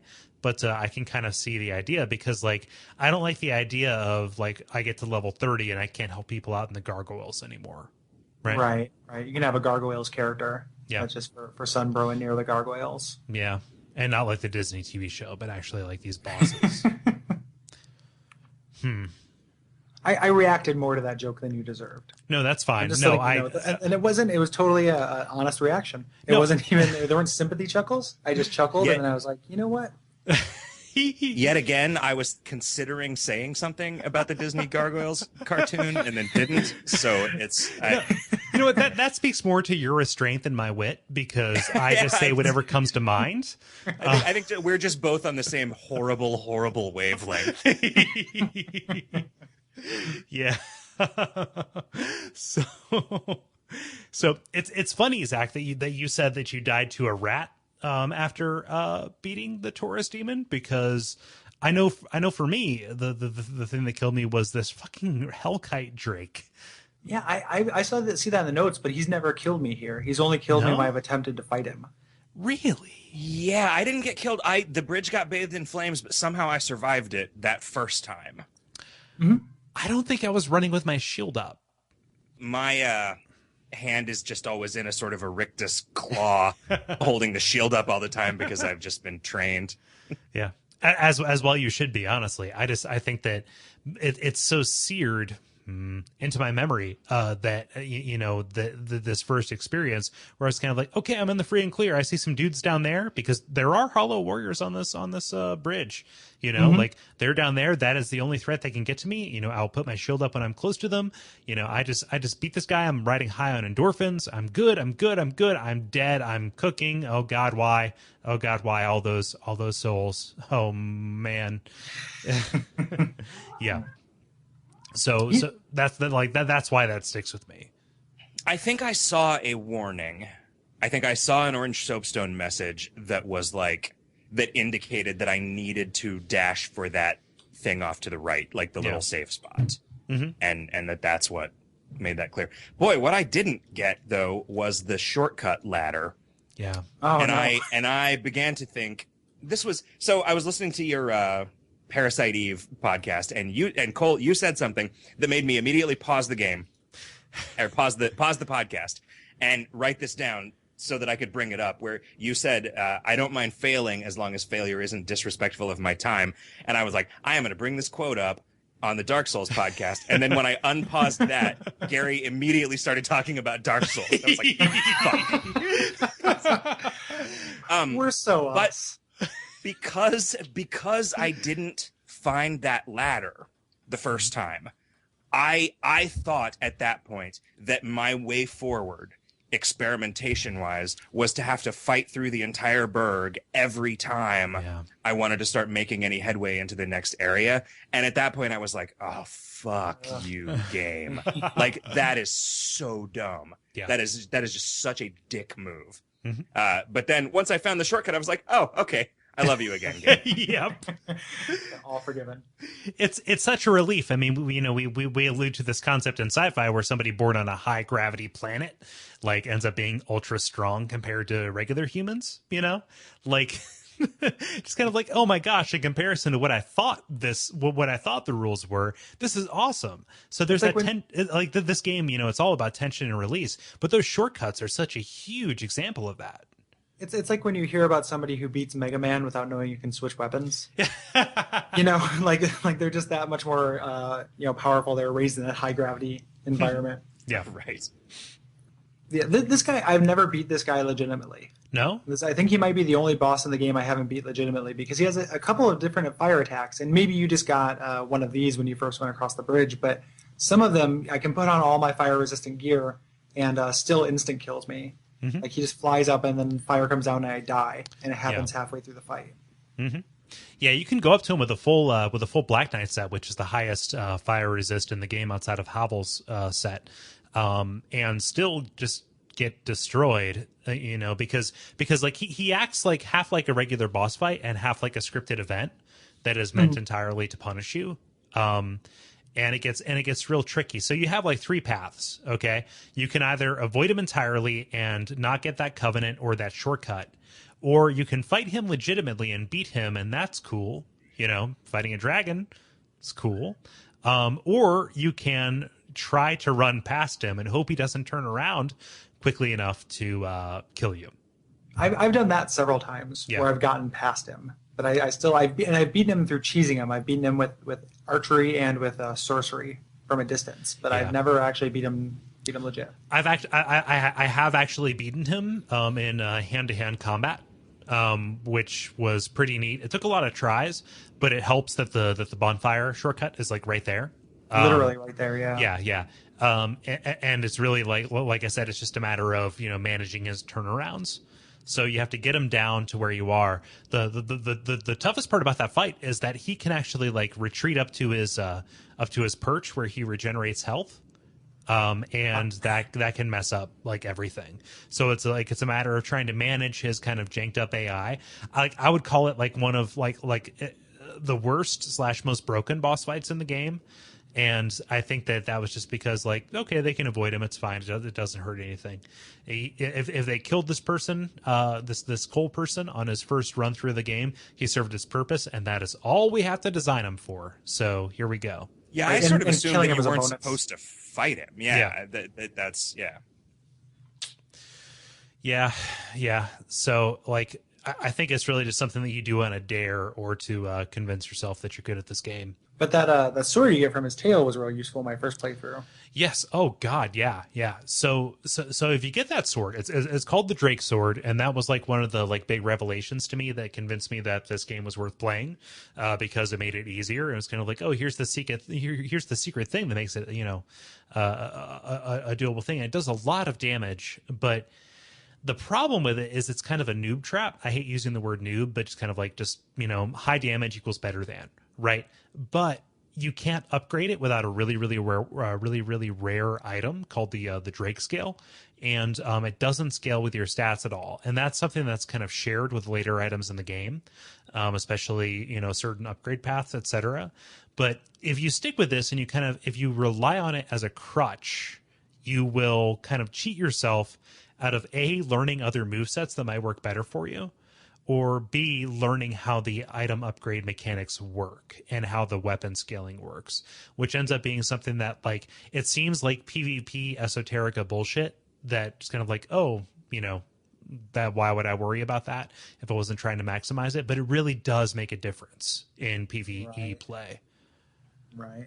So is the weapon scaling that letter grade on the stats? Is that or what do you mean? What do we talk about when we talk about weapon scaling? Yes. when we talk about Kevin, that's the title of the thing, right? So if it has you want an S, I think is the best. Isn't there something that has an S dexterity? So it has the Japanese grading from S through Z. Mm-hmm. So you want higher letter grades, much like in school, and it's how much the damage of the weapon improves with the stat. Yeah. So if you have something that has A scaling and strength, the more you increase, if you put 1 point into strength, you'll get 10 extra points of damage. And if it has B scaling, you'll get 7 points. And if it has C, you'll get 4 points, and such. Yeah. And it's a slippery mechanic because as you improve items, the weapon scaling will change. So the merchant in the very first area, you talked about the fact that you can kill him and that being kind of a trap. If you do kill him, you get a really, really good dexterity weapon called the Uchigatana, which starts out with B scaling and dexterity, but if you all the way upgrade it, it gets to A scaling and dexterity and becomes one of the best dex weapons in the game. But it's kind of, at this point in the game, you're not thinking about it because the game didn't explain it. But you also, in a weird way, unless it's your second playthrough of the game, you're not really building your character towards anything either, Something we said in the first episode that I think is really true is that everyone kind of plays a generalist on their first playthrough, and you're not doing a dex build or a strength build or a faith build necessarily. I found myself only putting points into strength because it seemed like that was the thing that made the numbers that represented the damage that I was doing go up, and it made the weapons swing faster, which is that's it. That is the thing. Yeah. Mm-hmm. Right? That makes it so you can survive in this. And so and when I listened to this first episode today, and you guys said, well, it's never bad to put points in vitality and endurance, I went and logged into the game, and I'm like, wow, crap, I've never put a single point into vitality or endurance. I should grind some levels and make that green bar wider. Yeah. Vitality and endurance are kind of like eating your vegetables. It's something that you should do, and because you should do it, it feels good, and you do it. Just kind of like, hey, here's this thing. Like, it doesn't seem very fun though, right? Like, right. It doesn't oh man, the hero, he's so vital. Like, that's not cool. Like it doesn't give you new verbs. It's kind of like in Diablo, where it's like, okay, do I want to get like a super crazy lightning icicle spell with this extra talent point, or do I want to get 3% extra fire damage? And it could be better if you get like 3% extra fire damage, and oftentimes qualitatively it is, but in terms people of will tell you you're supposed to, but it's just not fun, right? It's not cool. Yeah. Well, the thing with Dark Souls is that you have kind of limited options. Everything is limited, so that's going to shape what you do. So even if you're content putting points into strength, then that's not a bad idea, and it's a valid way to play the game. Once you get to a certain point, you'll notice diminishing returns, and you'll have to look to another stat. And there are only so many stats, and intuitively, hey, I'm not using magic, I'm not going to do intelligence. I'm not using miracles, I'm not going to use faith. Yeah. I mostly just wanted to be able to equip Zweihander with one hand, and then once I did it, I was like, this kind of sucks. I don't want to be fighting with a weapon that swings this slow, because it's like just. To give you a point of reference, like the battle axe has C scaling with strength. So that's not bad, and that's why the numbers are going up every time you do it. But when you're shopping for weapons or finding things, if you've already put a lot of points into strength, keep an eye on that scaling. If you can find something B or above, you're probably going to get better results from it. Yeah. Yeah. If you like the moveset, the moveset's the most important thing. You can still stick with the battle axe, no problem. So. Yeah, I'm excited now that I've been reading about it a little bit. I'm excited to get to the point in the game where I can actually start upgrading weapons, because that's the kind of systems that I really enjoy digging into in games, and I'm pretty stoked about it. You'll find it exactly as counterintuitive and poorly explained as everything else in this game. Yeah, but I've committed to just reading a wiki about everything at this point. Yeah, with upgrades, do it. Like, totally read a wiki for real. Like, if you're considering like a weapon, like if you find something in like, oh, I like this, cool. How does this compare to something else? Look at how its stats are at plus 15 compared to where it is at like plus 5 or something, because that's ultimately where it's going to end up. If that matters to you. Yeah, I don't know how people not look at wikis with this stuff, especially when you start looking at like boss items. Like, who's stumbling across that? Yeah. Not me. Certainly not me. Like, I looked that stuff up right from the beginning, because life is too short. And I can't try every single thing in the game until something, rub everything together until something clicks. When you say boss items, are you referring to like when you get a soul from a boss, which is something that happens later? Okay.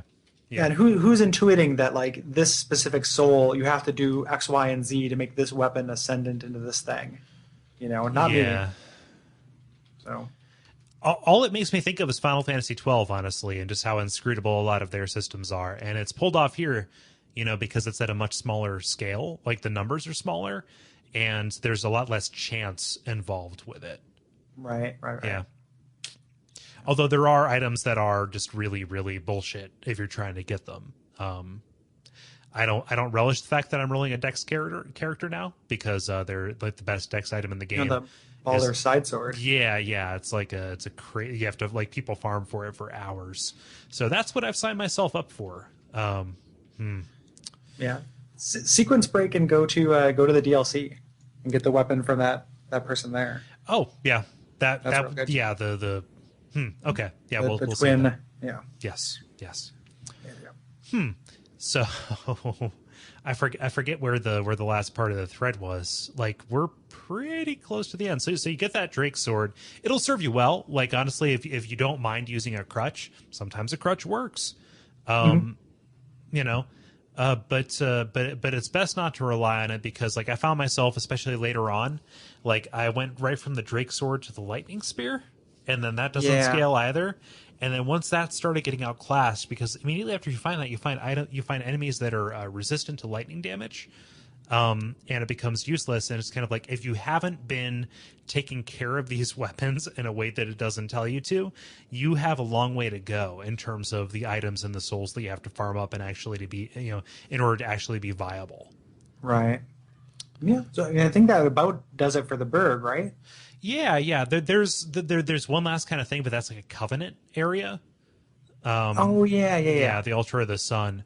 There's some lore around it, but I think that like has to do with like Solaire like later on, and a lot of really hinky speculation. Yeah, so we can talk about that when we get a little bit more into Solaire. Yeah. The only thing this covenant really does is it makes it easier for you to be summoned to help people out. Yes, this is the Warriors of Sunlight. This is the covenant that Solaire is a member of, and one other major later NPC. It's also pretty cool because when you get summoned, you have like an awesome gold/orange aura around you, which is pretty neat.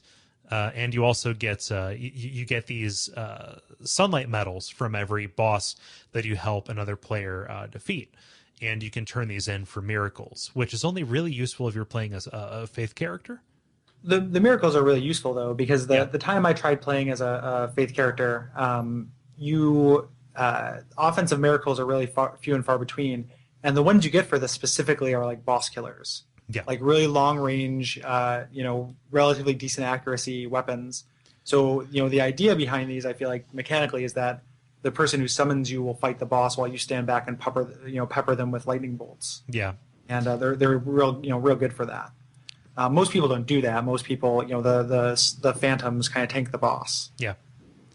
Yeah. So like this kind of area, I mean, it's the sole place where you can get this bit of lore in this covenant, which is actually really difficult to join because like the faith requirement is dependent on how many times you've co-opt, which isn't apparent. Again, like everything else in this game, not really that well explained. But functionally, it's a really good shortcut in this area because it lets you kind of like avoid one of the more annoying areas in the game for me. Like that was a really big and inexplicable wall for me. But I didn't find it until like much later. Like me either. Yeah. Like I didn't do it until I was like cleaning up for my New Game Plus, which I'm still doing, by the way. Fucking Manus, man. Okay, yeah. Oh, Manus. I hate Manus. Yeah. These are all your grim futures, Zach. Yes. Awesome. The name Mantis will haunt your dreams. Also Manus. Yeah. I am really excited to play more of this, more so after talking about it with you guys for the last couple hours.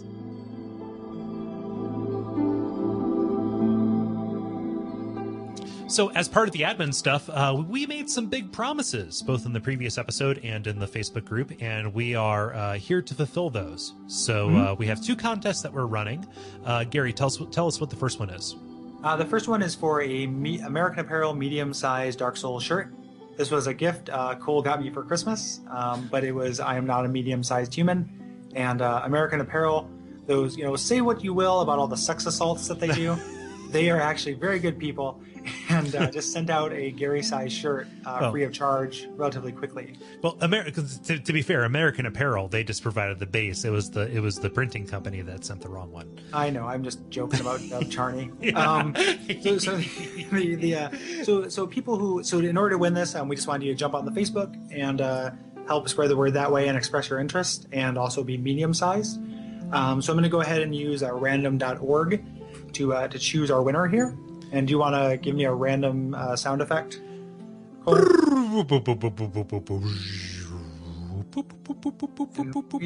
looking at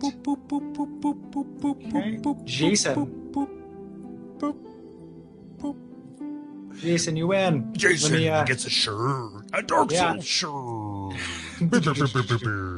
I will not use your last name on the thing, but you are on our Facebook page.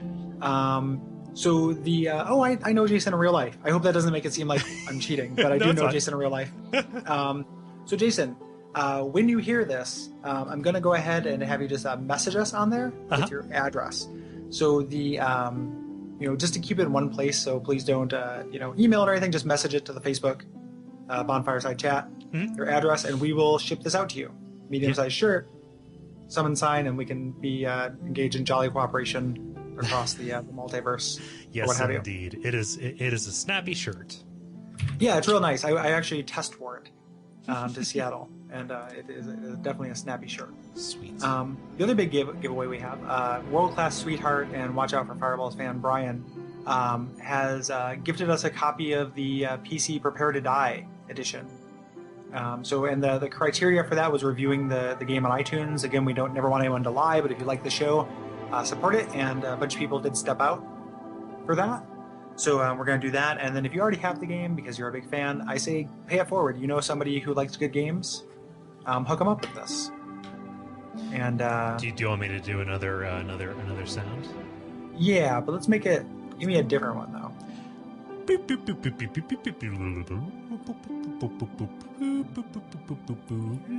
me count reviews here.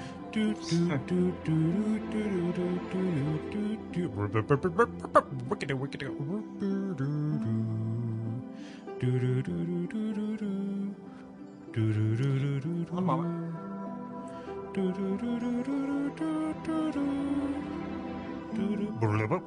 All right, and we have this going to on sunshine. Whoa, whoa. Shut up. So the free copy of the game. This is actually really fortuitous. It's going to Big Adam, Big_Adam.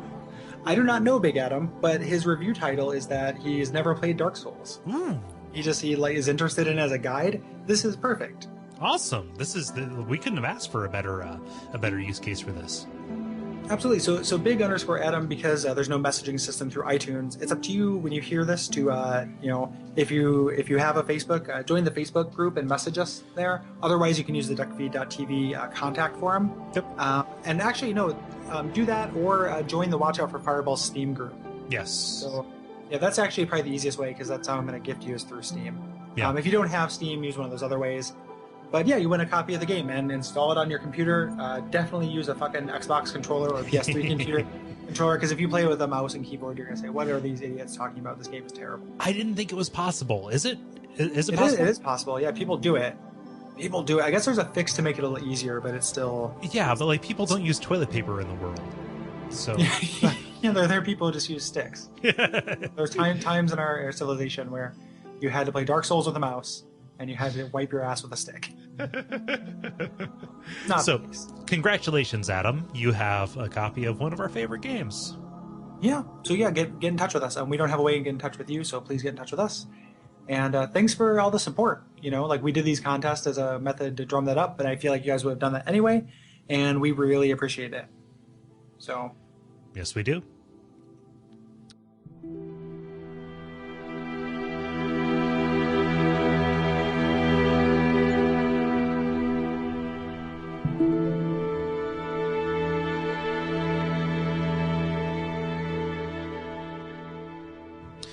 So you've passed this big-ass broken dragon, and you are probably butting your head up against either another Black Knight or a big pig. If you're playing along with us, you've gone too far, because that is kind of the beginning of the area that kind of encompasses the Undead Parish and the parts that come after. So for the next episode, we are doing the Undead Parish and the Lower Undead Burg, kind of ending with what I consider to be one of the worst boss fights in the game, the Capra Demon. But other people, they tend to have a better time with it. Tends to be 50-50. So when you get there, that's kind of the next area. It's about the same size of gameplay area as we've covered here. But that's what we're going to be talking about next week with our good friend and friend of the show and the network, Tyler Crumrine of the Ninjas vs. Podcast. Yeah, I'm looking forward to that. I've never pod broed out with Tyler. I've talked to him online and everything, but that is going to be a lot of fun. Mm-hmm.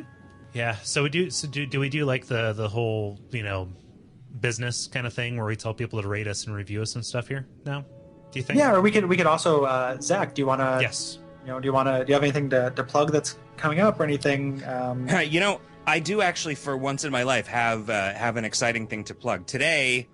Today I went downtown and I filled out the paperwork that made a thing that we've been working on for a while real. Oh, is this we are putting on a classic arcade and pinball convention in Phoenix. Yes. Holy fuck! And we have not committed to the dates of April 6th and 7th. We booked the space finally today.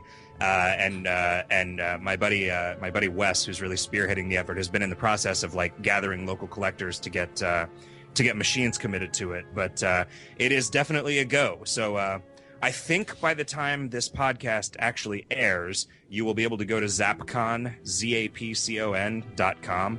and register for this thing. Again, it's April 6th and 7th in Phoenix, Arizona. So if you're already in Phoenix, sorry, but you should come to this thing. No, sorry. No. You lucky stoked. people. Yeah, exactly. Well, it's the weather's okay now. Yeah, I guess that's true. But yeah, no. So I'm pretty stoked about that. This went from so we went to California Extreme in July and was like, wow, this is really awesome. I wish there was something like this where we live. And then we thought, well, wait a minute, we're men of integrity and means. We could make this thing happen. And it looks like it's gone from gleam in our eye to reality and remarkable speed. So awesome. So yeah, Zapcon.com. It's the Zapcon stands for Arizona Arcade and Pinball Convention. The Z is Very for cool. Arizona. That's Zona. amazing, man. Zona Arcade and Pinball. I remember you guys were talking about that on Video Games Hot Dog. That's cool that worked out. Yeah, that's excellent. Everybody who's listening who's there, definitely check it out. And it makes me wish that I flew more, and because I would that's totally my cup of tea. Like that's really, really cool that you saw something neat and just kind of realized it like that. You know, that's excellent. Yeah. Good on you Yeah, guys. I think it's gonna go great. Cool. Fantastic. Yeah, check that out, please. Hey, thank Please. you for having me on your Dark Souls podcast, guys. This was great. Yeah. Oh, No. the pleasure is all ours. Like, thank you very much for coming on. Yeah. You know, so really appreciated.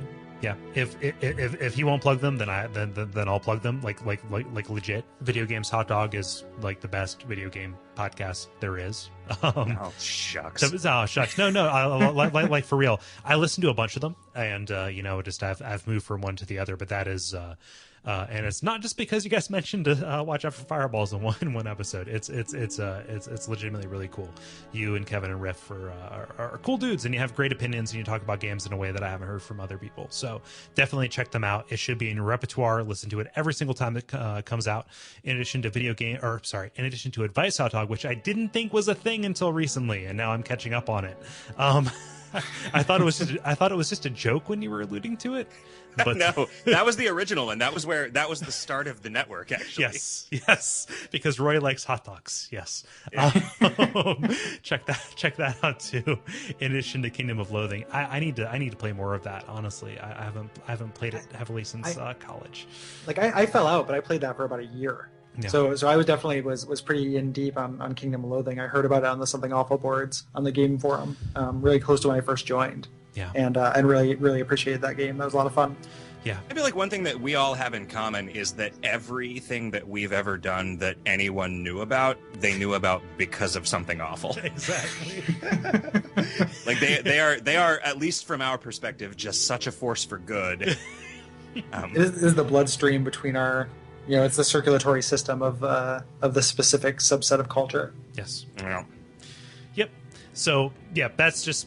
I just wanted to get that out there, and also as my way of saying it's really huge for us to get you on this on the show, and anytime, friend, anytime.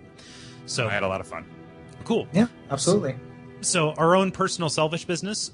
This, of course, is the fateful time in any podcast life cycle where being on new and noteworthy is huge. So any ratings or reviews that we can get will make a huge difference for us. So if you are of the iTunes persuasion, you can go there and leave one of those, and that'll help keep us up there longer, and it will also help us get rated and all of those particular things. So yes.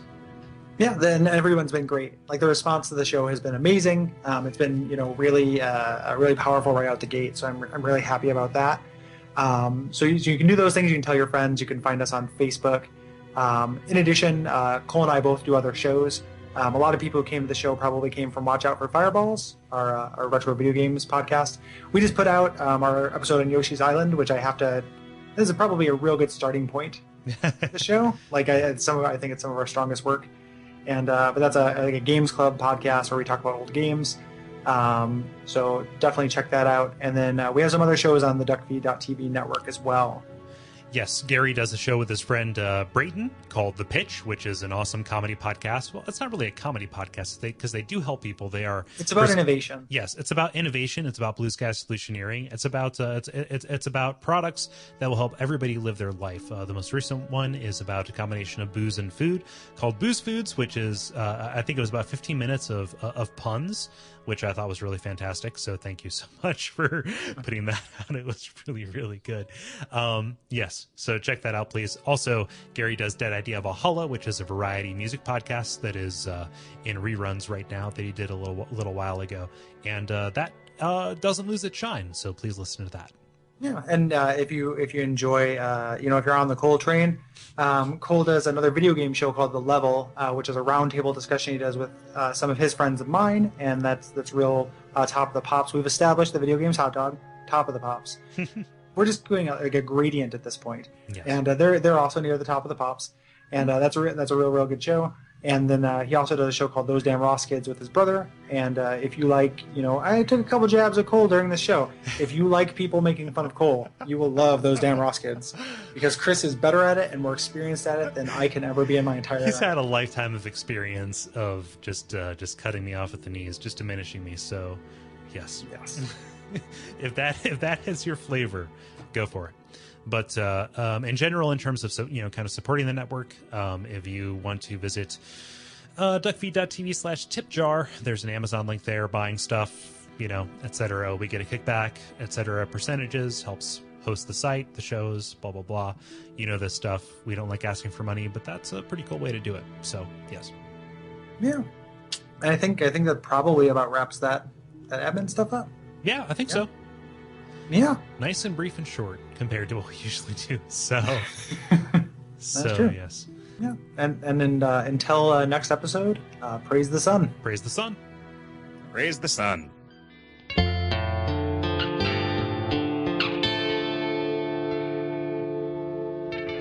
And we all pray that we will have far more soon.